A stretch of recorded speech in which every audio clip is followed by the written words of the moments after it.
Hello and welcome to Swetrix Dashboard walkthrough. Today I'm gonna show you around the platform and explain how to navigate it. But first, a few words about Swetrix.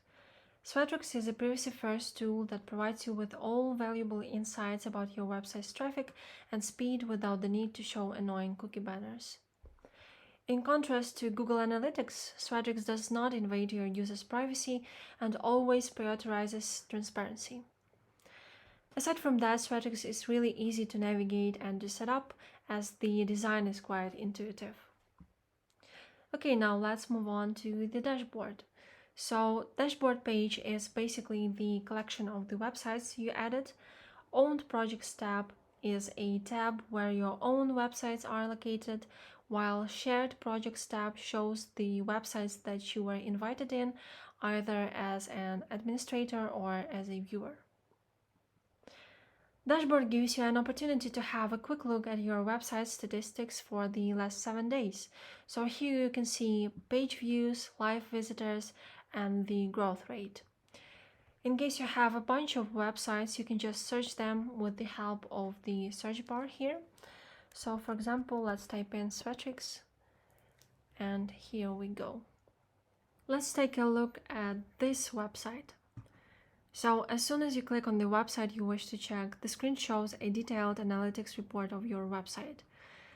And here on the top of the screen, you've got multiple tabs which you can switch, and all of them represent different metrics. So let me start from the traffic one. Right under those tabs you can see the most important metrics for the selected period. And these metrics include unique views, page views, bounce rate, and session duration, as well as comparison rate with the previous time period that is equal to the one you chose. By default, this graph shows the unique visitors, and by clicking on the metrics visualization button, you can enable a lot of other different metrics if needed. For example, you're interested in how your website is doing in terms of trend lines or session duration, so let's click on this metrics, and voila! You can also select a different time bucket, for example hourly, and the same info will now be displayed hourly.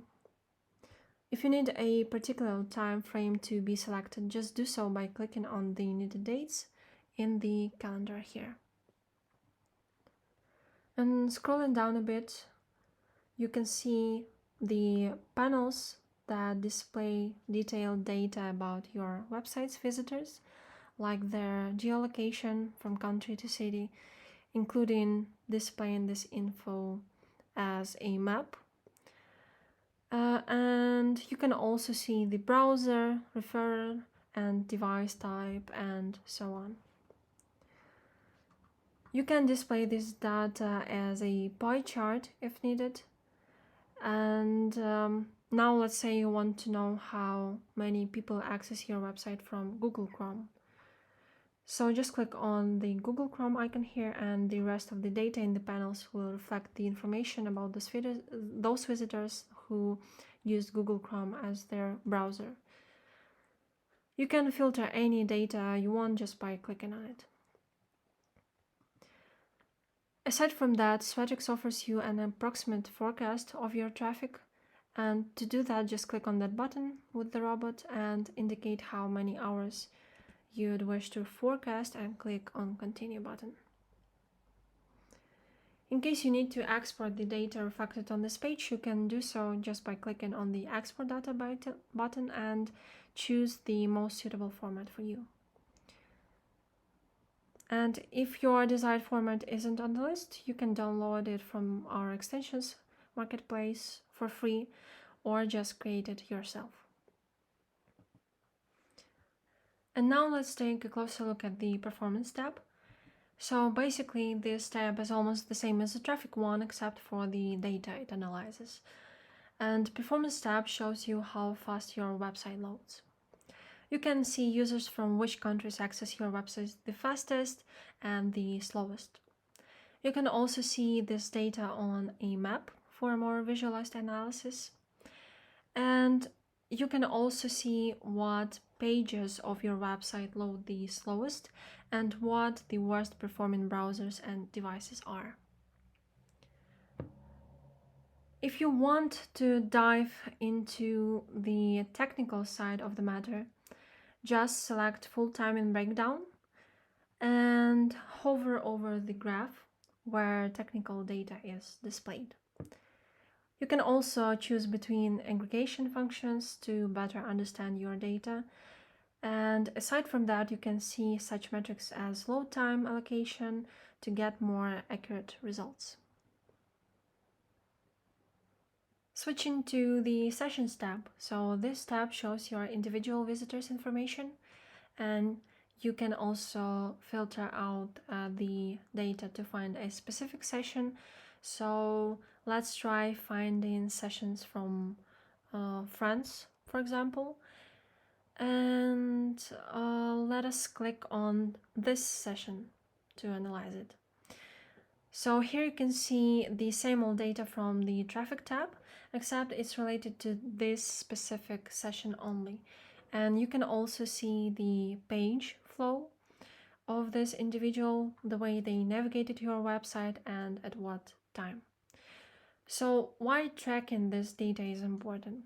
For instance, your goal is to get as many signups as possible, and on the Sessions tab, you can select the users that signed up, and by checking the page flow, you can understand what pages influenced their decision to sign up, and in the future, you can improve those pages and add some content, etc., so that more people are signing up. Swetrix also supports the funnels functionality. So for those who never worked with funnels, it's quite similar to the sessions feature, but instead of tracking individual users' page flow, you can track the flow of users from one page or a custom action like sign up to another.